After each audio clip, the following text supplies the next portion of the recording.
aqui no Brasil você não aprende o que é mais essencial do projeto educacional, pensar.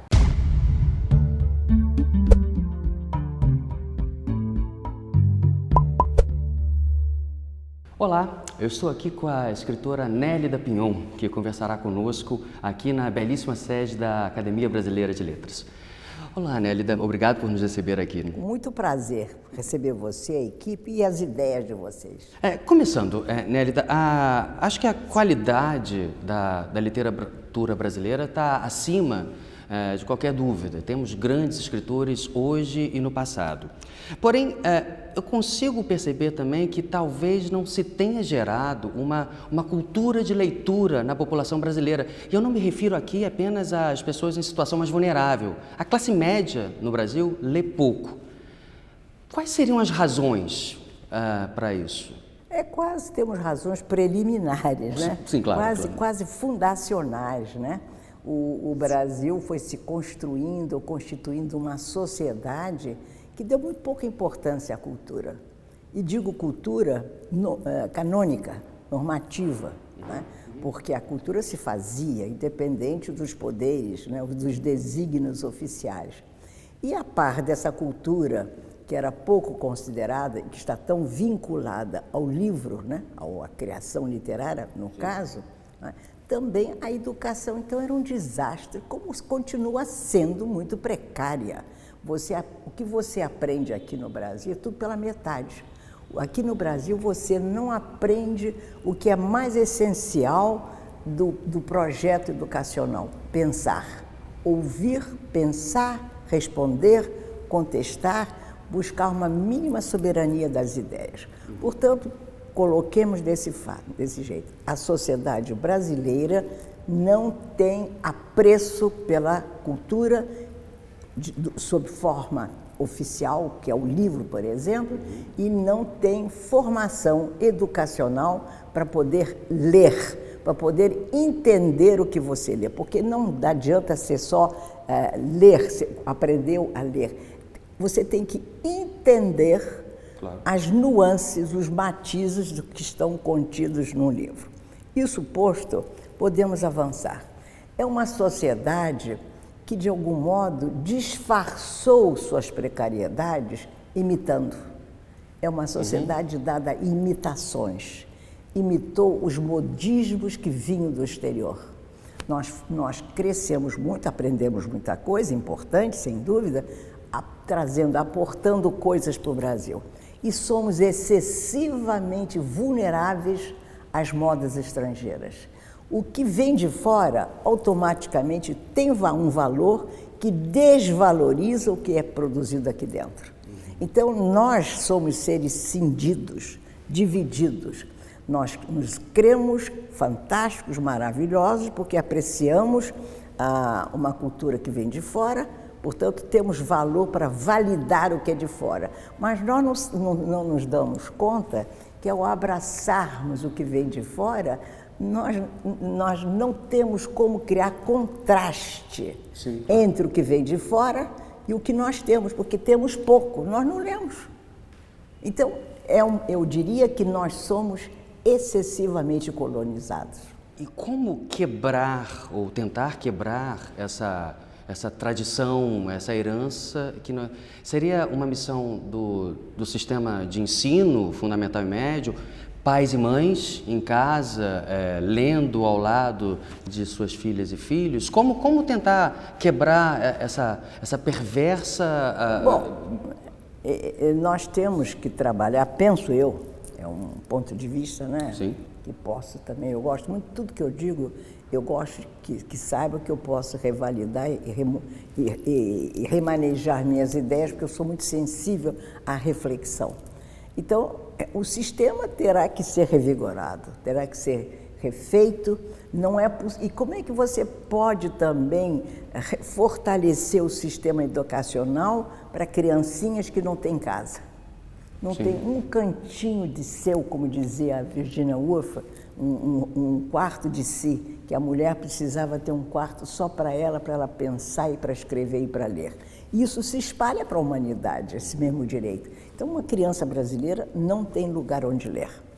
Então, e só isso já é um drama. Sem falar que o Brasil está chegando tarde à era de Gutenberg, porque ele hoje está sujeito ao fascínio mais fragmentado da imagem. Então, mas não vamos explorar isso agora. Então, a escola é uma via condutora de educação, não tem dúvida. O professor é uma figura essencial. Mal pago, está politizado em excesso, porque é mal pago, ele não tem acesso aos grandes temas internacionais contemporâneos, porque ele não vai comprar os livros. Então, é um drama, o drama está instalado na escola.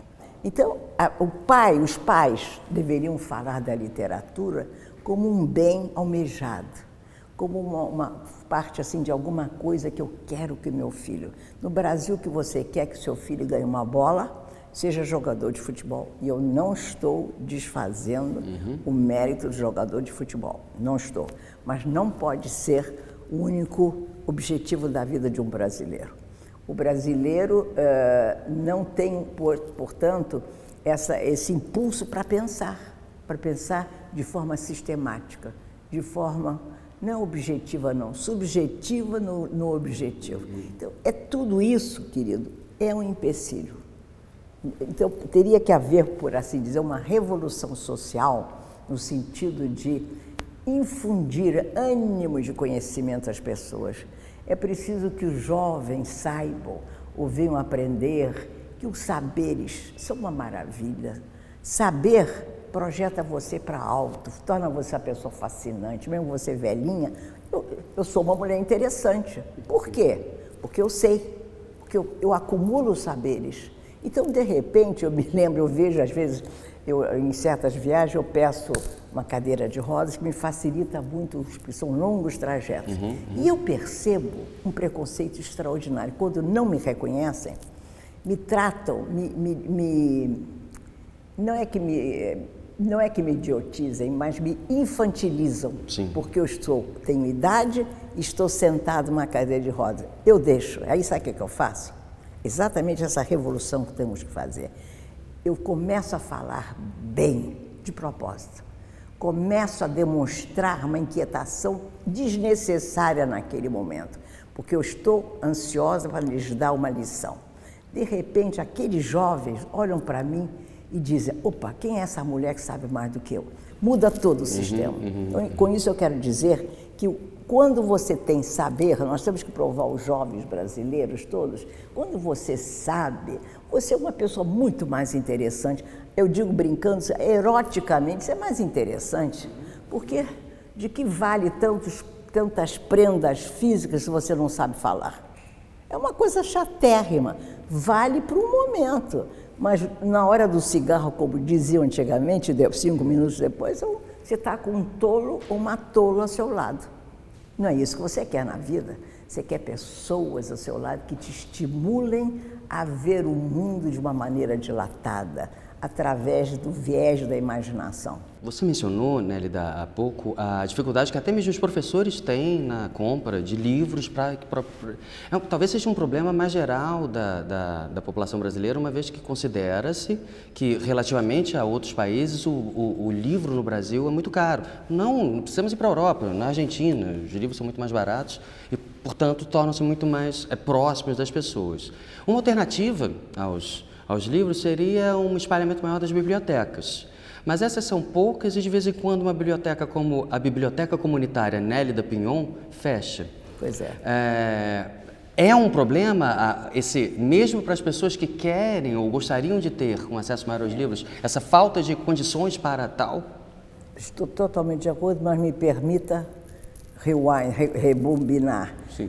No entanto, a pessoa gasta o mesmo livro, o mesmo dinheiro que vai comprar o livro para ir para o disco, para ir para os grandes shows caríssimos, para ir ao cinema. Uma entrada de cinema, eu soube que eu não quase não, é R$70. É mais caro que um livro. Então, vamos colocar, por quê? Destaca-se, porque o livro, para as pessoas, é um investimento que não interessa. O Brasil tem mais de 5 mil municípios, se eu não estou equivocada, e poucos têm boas bibliotecas. E quando as têm, é muito difícil. O livro se torna um tótem, não se pode tocar. Não, deixemos, se alguém começa a rasgar, nós vamos ensinar, meu filho, não se rasga um livro. Porque o livro não é só seu, é o livro do próximo leitor. Quer dizer, nós temos que ser generosos e didáticos, e com uma autoridade moral para fazer ver que nós somos responsáveis por um patrimônio coletivo. Você vê uma obra de arte, não é é do Brasil. Não é? Então, faz parte dessa educação da arte. É mostrar, olha o que nós fizemos. Eu, por exemplo, eu sou uma mulher muito didática, tem um lado meu, sabe? Como os outros me interessam, eu falo com todo mundo na rua, vou falando, eu digo assim, gente, hoje mesmo um rapaz veio falar comigo que não me conhecia, que me conhecia, eu não. Ele disse, você não acha que eu sou parecido com Machado de Assis? E alguém lá disse, mas não tem o talento de Machado. Eu disse, não, essa não é a questão, porque eu também não tenho o talento de Machado, eu quis ser gentil com ele. O problema é que você não tem uma coisa maravilhosa que Machado tinha, você não tem nem eu. Ele era mulato. Ele concentrava uma combinação extraordinária que nós temos que valorizar no Brasil, essa mestiçagem. Essa mistura brasileira, que é o nosso patrimônio, a língua, a preservação continental, né? E essa cor de pele nossa, que ninguém sabe, quem tem pele por acaso clara, não deve dizer que tem clara, porque não tem o menor interesse. Então, esse lado nosso, de poder, se nós pudéssemos sair pela rua e dizer, meu filho, vem cá, você sabe quem foi Machado de Assis? Mulato, pobre, quase a família foi alforriada de alguma maneira, ele era autodidata, gago, ainda por cima gago, né? Ele era tartamudo. Quer dizer, de repente mostrar o que o Brasil tem de maravilhoso a despeito das piores figuras políticas do Brasil. Mudando agora da perspectiva do leitor para a perspectiva da escritora, do escritor. É certo que a carreira de escritor é para poucas pessoas. Você lidar com qualidade, com a língua e com as ideias é uma atividade que, para você se tornar notável, é da sua natureza, são poucos. Mas entre esses poucos que se notabilizam na arte de escrever no Brasil, é razoável admitir que há proporcionalmente muito poucas, ou seja, há muito poucas mulheres dentro do seleto clube de escritoras no Brasil em proporção aos homens? É verdade que a mulher chegou tardiamente ao mundo clássico da cultura, né? Porque ela não podia ler, ela não podia escrever, ela não ia para a escola, então isso já sabemos. De modo que ela padeceu de restrições terríveis, dramáticas, né? Ela não tinha acesso ao conhecimento. Muito bem. Isso posto, nós devemos ter menos escritoras do que homens. Mas, por outro lado, temos mais mulheres importantes do que as estatísticas indicam. Porque muitas mulheres que são importantes e escritoras de categoria não são alçadas à categoria da plenitude, do reconhecimento, porque elas são muito mais postas à margem, ao passo que a nossa sociedade é indulgente com o homem. Uhum. O homem pode talvez ter uma obra não tão significativa, ele será quase imediatamente aplaudido. Ele é oficialmente lido pelas classes determinantes do poder literário, e a mulher não. E quando a mulher é lida, simulam que não leram, para não ter que dizer uma palavra favorável a respeito dela. Uhum, sim, essas restrições impostas à entrada da mulher no universo escritores e escritoras mais notáveis, é algo que se pode generalizar na sociedade brasileira? Há ainda dificuldades muito grandes para que as mulheres entrem em determinados nichos, talvez entre aqueles que se notabilizam na literatura, mas também em vários outros nichos que se considera que são um reservatório histórico dos homens no Brasil ainda? Muito. Olha, eu poderia quase sintetizar, mas não caberia, que ainda a sociedade feminina é afásica, ela não tem a palavra ainda. A palavra ainda é do homem. Aqui nessa casa maravilhosa onde nós estamos, nós somos 40 membros efetivos e somos 5 mulheres, um pouquinho mais de 10%. Então, isso é uma amostra. E isso que a academia, quando me elegeu presidente, a primeira mulher presidente da academia, não foi só uma presidência comum que eles me delegaram. Eu fui presidente do centenário, do primeiro centenário, que era tido, vamos dizer, era o galardão máximo para quem viesse a ser presidente. Então, eles tiveram essa franquia e eu exerci uma presidência com soberania, com plenitude, porque ninguém me controlou. Todo mundo sabia, confiou na minha possível competência e autoridade possível. Mas, então, você vê na literatura sempre, às vezes, eu fico muito impressionada, a comunidade masculina não se dá conta que está faltando uma figura invisível. Quer dizer, uma figura que não está aparecendo porque está invisível, que é a mulher. Então, isso é um fato e que as pessoas estão cada vez mais se dando conta disso. E nesse momento está havendo um ressurgimento, por assim dizer, do chamado movimento feminista, que eu participei ativamente no final da década de 60. Eu conheci muito o movimento feminista internacional, porque eu vivia no exterior, passei temporadas e sempre acompanhei tudo que se fazia e conheci as grandes líderes da época, coisa que atualmente as jovens não conhecem e não citam historicamente essas mulheres tão importantes. Mas, enfim, a história é essa. A história traga quem fez alguma coisa. E, às vezes, aparece alguém, vai pensar no passado em homenagem àquelas que foram tão importantes. A história nem sempre está atenta em reverenciar os grandes nomes. Nélida, uma pergunta que eu sei que gera controvérsias, por isso que eu farei.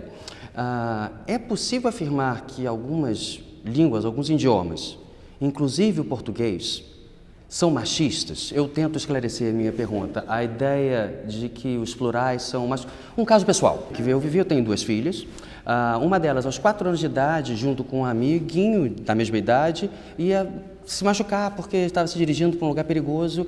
Eu gritei: meninos, parem! A minha filha de 4 anos se volta para mim com um ar muito severo e diz: papai, ele é menino e eu sou menina. Por que você nos chamou de meninos? Que menina formidável. Aí eu comecei a ensaiar a resposta, a língua portuguesa é assim, mas eu engasguei.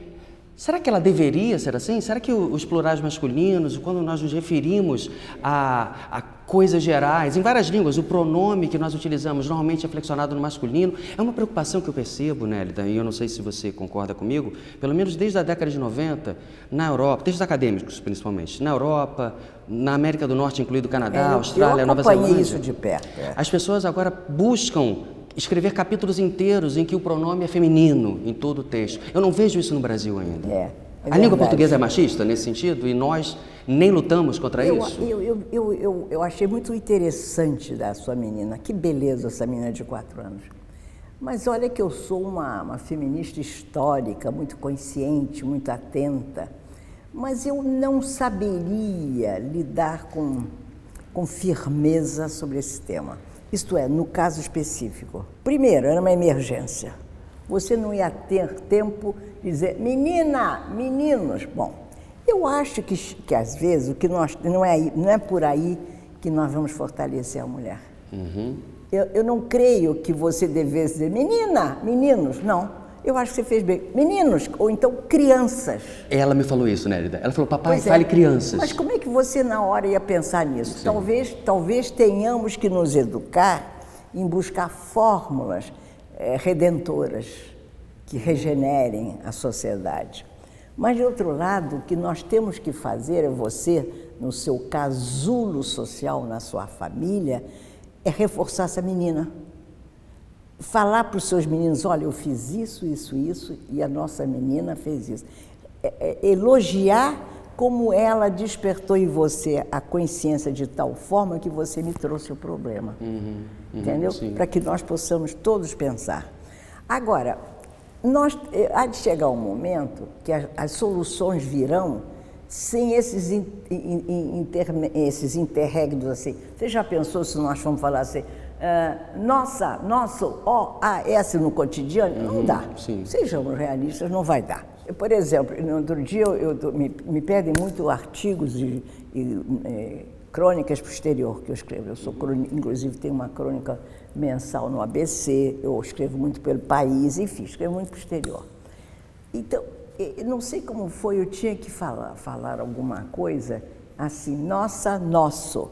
Eu não quis fazer. Eu senti que ia prejudicar o ritmo do meu pensamento e da beleza da minha construção, porque eu sou uma mulher que busca a beleza do texto. E por isso que eu trabalho tanto, não é uma vaidade minha, não. É o empenho de reverenciar a língua portuguesa e tentar fazer com ela o máximo que eu puder fazer. Mas aí eu não quis fazer, porque eu achei que ia dilapidar a língua. Então foi o que eu fiz, eu busquei uma solução possível, mas me deu muito trabalho, porque eu me defrontei com esse problema. Agora, é uma questão que está aberta, mas que terá que ser solucionada de uma forma mais natural. Agora, a língua, aí voltemos, ela tem decisões machistas, mas, sobretudo, para mim, sabe que ela é machista, sabe por quê? Porque o homem fala o tempo todo. Ele não deixa a mulher falar. Grandes amigas minhas que foram embora, casadas com homens interessantes, elas eram brilhantes. E os maridos eram menos brilhantes, menos preparados que elas, não deixavam elas falar. Era uma coisa assim, eu ficava assim, encantada. Uma vez, inclusive, uma delas era uma conhecedora do Jorge Luis Borges, quem falou foi ele, não foi ela. Ela que era estudiosa. Quer dizer, a sociedade vai ter que ser trabalhada e ela vai buscar solução para essa questão. De modo que quando a sua menina, a futura menina daqui a ver, ela vai saber que esse grito é para salvar coletivamente, não só os meninos. Algumas coisas que que elas são duas filhas, as que eu tenho, eu passei a me tornar mais sensível, mais educado quando você convive com as mulheres. Uma coisa que talvez falte aos homens, essa convivência com as mulheres. Os homens estão sendo mais sensíveis. Para começar, os homens estão sendo muito mais mães que antes. Sim. Eu me lembro que há uns 40 anos eu disse a um grande amigo meu que tinha sido pai pela primeira vez com idade: tira a camisa, abre assim, põe a bebezinha, a menina contra o seu peito. Vai ser uma alegria extraordinária. Eu imagino. Quer dizer, hoje, no outro dia, há uns anos atrás, um grande jogador do NBC, aqueles dos jogadores de basquete. NBA. NBA, né? Isso. NBA. Lindo aquele. Era um negro, um ébano, um rei. Lindo. Ele estava deitado, descansando, e estava muito bem composto, tudo, mas daqui para cima, sem camisa. E a bebezinha estava dormindo no colo dele, ele dormindo assim, os dois. Um show, uma beleza. Você acha que esse homem podia ser o mesmo depois disso? Sim. E essa menininha não viveu uma experiência singular? Ele nunca mais podia ser um bruto sem efeitos. Aquele gesto tinha que surtir efeito nele.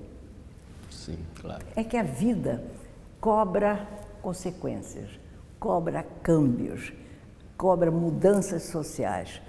Nada pode cair no chão uma moeda sem fazer ruído, sem rolar. Aí há consequências. Uma questão que também me chama muita atenção, Nélida, a dificuldade que eu percebo de externamente escritoras e escritores brasileiros serem reconhecidos. Se produz literatura de altíssima qualidade no Brasil e eu percebo que proporcionalmente à literatura produzida em outras línguas há uma pequena penetração da língua portuguesa. Eu sei, tá, a língua portuguesa não é uma das mais faladas do mundo, mas a última vez que eu vi, a língua portuguesa ao lado da francesa era a 9ª língua mais falada do mundo. Então, e há as traduções, que sempre se perde algo na tradução, as grandes ideias passam. E José Saramago foi Nobel, falando português, mas de Portugal. Enfim, em outras palavras, por que Machado de Assis não é uma figura universal da literatura? Mas não é só Machado, vamos dizer, por que a literatura brasileira? Eu tenho as minhas desculpas, os meus esclarecimentos. Primeiro, ou se não primeiro, segundo, terceiro, né? Nós não tivemos a vocação, os intelectuais, os escritores, do chamado exílio voluntário, isto é, poucos brasileiros escritores passaram a viver longas temporadas na Europa. Houve uma época, alguns paulistas ricos, não é? Ficaram em Paris, mas vamos dizer, não marcou talvez, não marcamos uma presença em Paris dos grandes centros irradiadores de literatura e de poder. Então, houve uma vacância nossa nos grandes centros decisórios. O Estado brasileiro, se não cuida de seus filhos e não valoriza o livro, como é que os seus vão esperar que ele vai adotar alguma política benfazeja em relação ao livro? Mas nem pensar nem ao escritor e nem às traduções. Não há uma grande política de expansão cultural nossa. Vender. Para vender uma geladeira, você pode vender um escritor. O Saramago, ele foi beneficiário de uma política, Mário Soares, como primeiro-ministro e como presidente, assim como outros líderes portugueses, até uma certa época, depois não sei, levavam em suas caravanas presidenciais, por assim dizer, vários escritores portugueses. Então, havia uma tendência. E nós sabemos também que houve vários interesses europeus. Aí foi uma vitória muito europeia e não nos caberia. Era muito difícil nós competirmos com eles. E, além do mais, como eu disse, nenhum governo brasileiro, nenhuma diplomacia brasileira, nunca houve empenho. Nós não tínhamos embaixadores com prestígio cultural que tivessem construído prestígio dentro dos países para conseguir abrir caminho e vender os brasileiros. Os espanhóis, por exemplo, vamos levar, por que os hispano-americanos têm esse prestígio? Podemos mais ou menos tentar desvendar. Primeiro, exílio voluntário.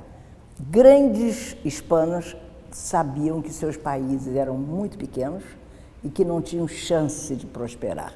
Iam para a Europa, para Paris, para Madrid. Então, Madrid e Paris se converteram dois grandes polos de radiação de poder literário. E nós, periféricos. Aí, por exemplo, iam para lá, grandes. E lá, eles criavam amizades. Os pintores, os grandes, os pintores mexicanos fizeram grandes relações com os franceses. Os escritores de Guatemala tiveram poder em Paris e Madrid. Muito bem. Então, isto fazia com que, quando um jovem hispano decidia ir para a Europa, ele tinha quem beijar a mão.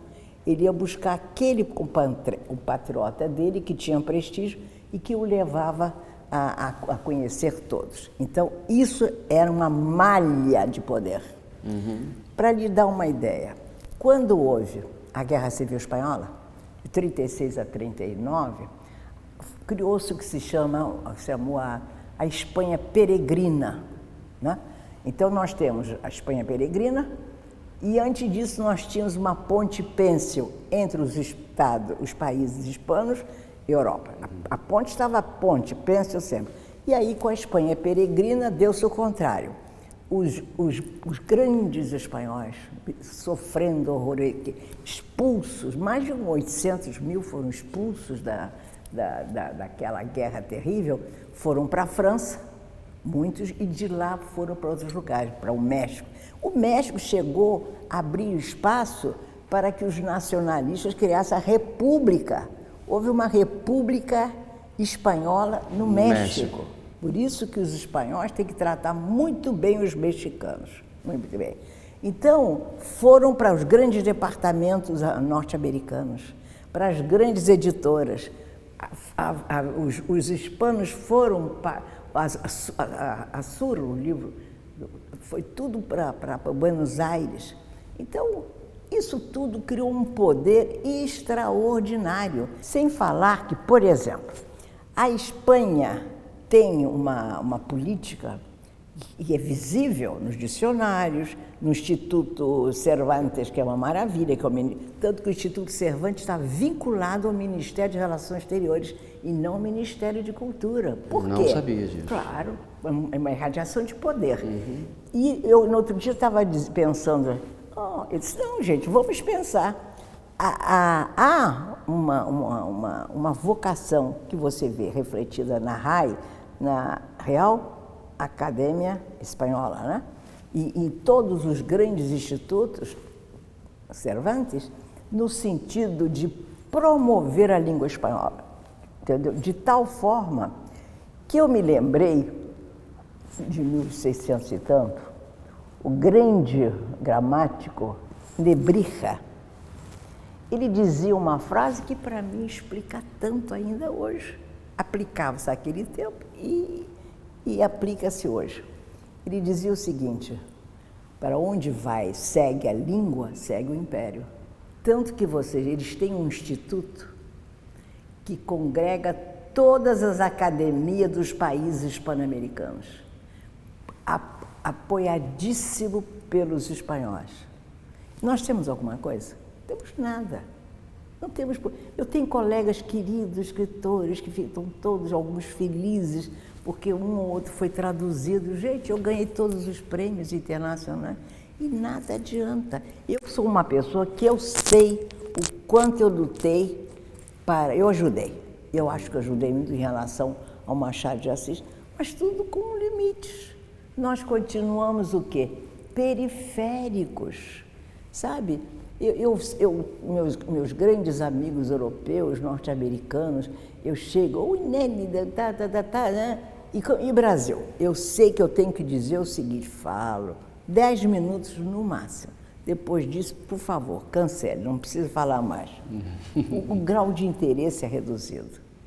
Nós ainda somos um país que não criou um pensamento, que portanto, não pôde forjar conceitos, não pôde competir com o mundo das ideias. E isso marca. Nós somos demais.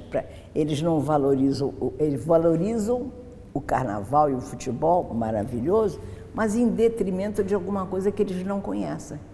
O que é uma pena e que é tão importante. Isso, que é uma pena que eles não conheçam. Mas, então, se fosse necessário apontar responsáveis por isso, não deveríamos apenas apontar a falta de iniciativas governamentais. A classe dos escritores e escritoras também deveria ser mais ativa para tentar... Não, porque não tínhamos dinheiro para a Europa. Ah, certo. Porque não tínhamos quem nos apoiasse e talvez nos faltasse a coragem que os hispanos tinham. Primeiro, eles tinham uma língua que já estava em expansão. Sim. E a nossa não. Portugal estava em total declínio.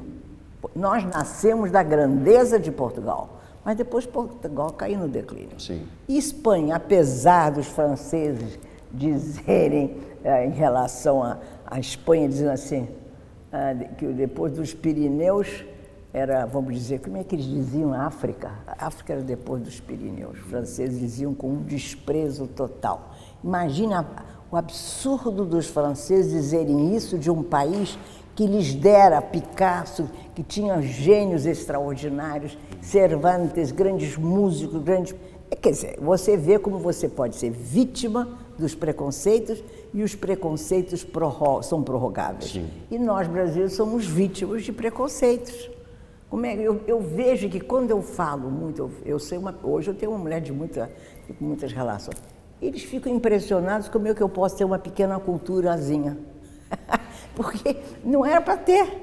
Eles não podem entender. Mas o escritor brasileiro, o brasileiro em geral, ele foi educado através do seu hino, de tudo, como se nós fôssemos filhos das potestades, filhos de um país próspero, imenso, gigante. Não somos gigantes pela própria natureza? Nos acostumamos a cantar isso. E outra coisa, és forte, como é? O país do futuro. Quem vai abandonar o futuro, me diz? Só um louco. Você nasceu para viver no futuro e não no presente, porque o futuro significa que você tem uma longevidade assegurada. Então, o Brasil também não voltava. É uma vocação que nós tínhamos, alguém disse isso no passado, a ideia não é minha, não. Era o seguinte, que tínhamos uma vocação de caranguejo, ficar na costa, no litoral. Portanto, não só não íamos para lá, como também não íamos para o interior. Quem foi para o interior foi o bandeirante. Você vê que nós ficamos, a cultura aplaudida, os nomes consagrados tinham que vir para o Rio de Janeiro. Sim. E não ficar lá, agora não, mudou muito nesse sentido, mas tinham que ficar na costa, no litoral. Mudando um pouco de tema, e em cada palavra sua, né, brota tanto amor pelo Brasil como um todo e pela cultura brasileira, que eu gostaria de perguntar para essa pessoa que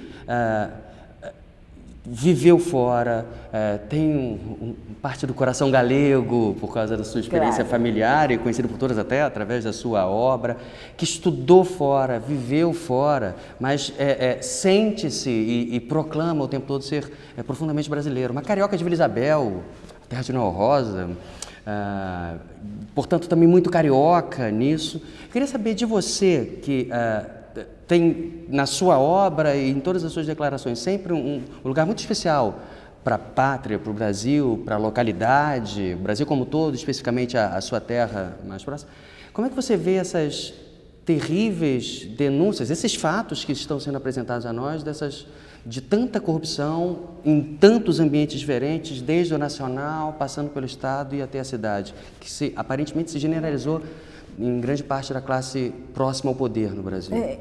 Eu estou tão perplexa como qualquer pessoa, porque não é só uma verdade hedionda, arrancando a nossa máscara, é que eles querem me dizer que eu sou corrupta. Eles querem dizer que a minha família não vale nada. Eles querem dizer que o meu vizinho é um criminoso. Porque eles querem cancelar minha crença, não só na humanidade, mas minha crença em qualquer brasileiro. Você é um corrupto. E eu também.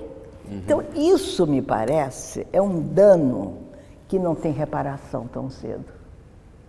Como é que nós vamos limar isso da nossa consciência? Limar, assim, jogar fora. Como é que a gente vai dizer o seguinte? Não, tanto que eu criei uma frase para minha família, muito simpática, eu sou muito conhecida, devo ser, não a mais velha, tem outra mais, eu digo assim, são os Cunhas, da minha família, do meu avô Daniel. São os Cunhas, né? Eu sou Pinhon.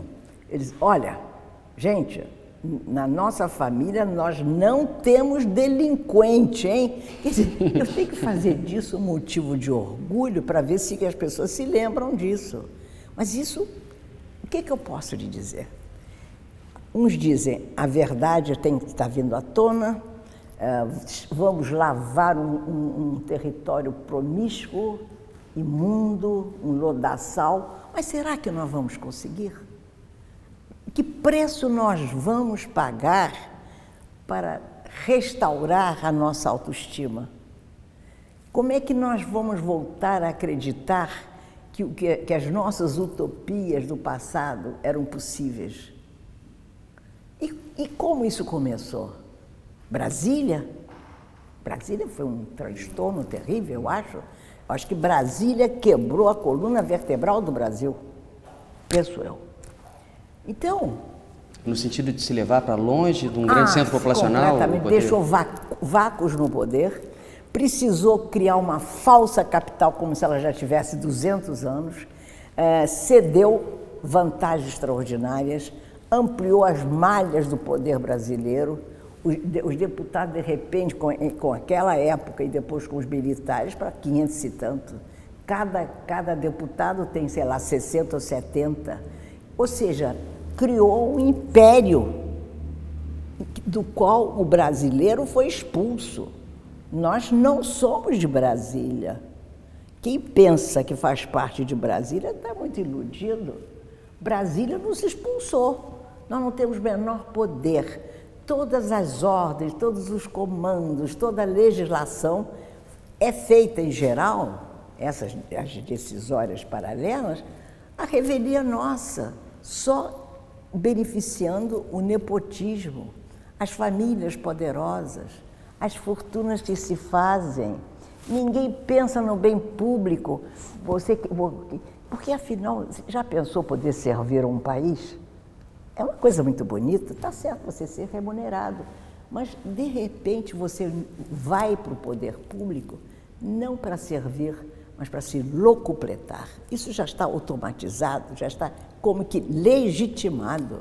Eu não suporto isso. Me faz um mal-estar tão grande porque eu sinto que atinge a minha consciência. Então, para responder a você, eu imagino que levará muito tempo. Como disse aquela frase do Garcia Lorca, quanto tempo vai nascer o Inácio Merria, né? O belo toureiro lindo que morre e que inspira o poema, né? São as 5 em punto de la tarde, né? É um dos poemas mais belos de amor e de morte, né? Que é do Garcia Lorca, um poeta espanhol extraordinário que foi trucidado pelos fascistas, né? Então, ele disse, se és que nasce, será que vai nascer? Ele disse, se és que nasce, será que é possível que nós nos redimamos? Tenhamos condições de expurgar essa gente para sempre? E quem é que nós vamos botar no lugar? A ausência de alternativas também. Mas eu acho que nós, apesar de todas essas minhas indagações, se me permite mais um minuto, entendeu? Nós temos que ficar vigilantes e os mais jovens vão ter que ter a responsabilidade de pegar o timão e levar. Aliás, os gregos sempre disseram que no momento de tempestade é que você vê um grande capitão. E nós não temos. O que é que nós temos em Brasília? Homens fracos, corruptos e débeis, e que não têm o menor sentido de grandeza, ambição. Eu teria ambição imensa de ser uma grande presidente se eu tivesse essa pretensão. Você já pensou, você pensar, meu Deus, eu vou ser amada pela pátria? É um privilégio servir a pátria. E é uma preocupação sua que eu vi em declarações recentes sua, Nérida. Algumas pessoas, principalmente das classes média e média alta, às vezes, com um sentimento que me soa como alienação, às vezes, falam desistir do Brasil, quero ir embora. Não. Que eu veja, ao mesmo tempo que você demonstra um profundo incômodo com isso, não é um incômodo da apatia, é um incômodo do convite à resistência. Ah, sim. É nesse momento que devemos ficar para modificar. Devemos ficar. Eu quero escrever o mais... Olha, houve uma briga imensa entre Claude Simon, um grande escritor francês, e Sartre. Porque o Sartre dizia, não, os africanos negros, belos escritores que viviam em Paris, devem voltar para suas terras, devem servir suas nações pobres, aquelas tribos, né? Já o Claude Simon dizia isso em 1940. Não, fiquem aqui, se eduquem e façam os grandes livros para quando a África for libertada e tiver sua independência, que o africano tenha sua literatura. Vai ler quem? Sartre? Vai ler os franceses ou vai ler os africanos? Então, eu acho que quando eu fico aqui, quando nós ficamos, nós não importa se... Olha, eu não tenho a menor preocupação. Eu quero ser lida, claro que eu quero. Mas eu não tenho preocupação em deixar de ser escritora porque me leiam ou me leem menos. Eu quero deixar meu patrimônio modesto, mas não tão modesto, porque eu escrevo, para o Brasil. Se vão apontar se eu tenho mérito ou não, já veremos. Mas todos nós temos que nos apossar desse conceito. Temos que salvar o Brasil. Somos nós responsáveis por esse país.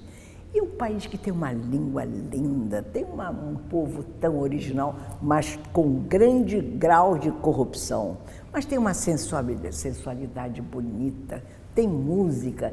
De repente está mal-humorado, né? Você diz, meu filho, o que é isso? Ah, desculpe, madame, dona.